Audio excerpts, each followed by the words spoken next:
Hello everyone, কি অবস্থা? সবাই অনেক ভালো আছেন। তো আজকে আপনাদের মাঝে নতুন একটা ভিডিও নিয়ে হাজির হলাম। তো আজকে ঈদ উল ফিতরের উপলক্ষে কিন্তু আমরা ঈদগাহ মাঠের মাইক প্রচারণা করতেছি সকাল সকালেই। তো আমাদের মাইক প্রচারণা করা শেষে চলে আসি আমরা ঈদগাহ মাঠে। চলে আসার পর দেখি অনেক ভাই ভাতিজা কাকা চাচা মিলে সবাই মিলে কিন্তু মাঠে কাজ করতেছে। তো অনেক ময়লা ছিল।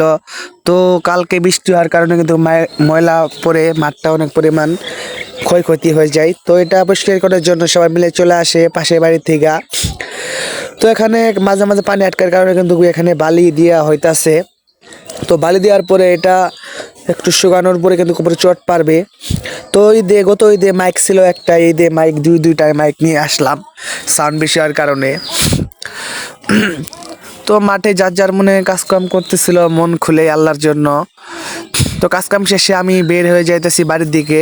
তো গোসল করে কিন্তু আমি মাঠে চলে আসবো নামাজ পড়ার জন্য, এই জন্য কিন্তু আমি যাচ্ছি বাড়ির দিকে। তো আশা করি সবাই ভালো থাকবেন কিন্তু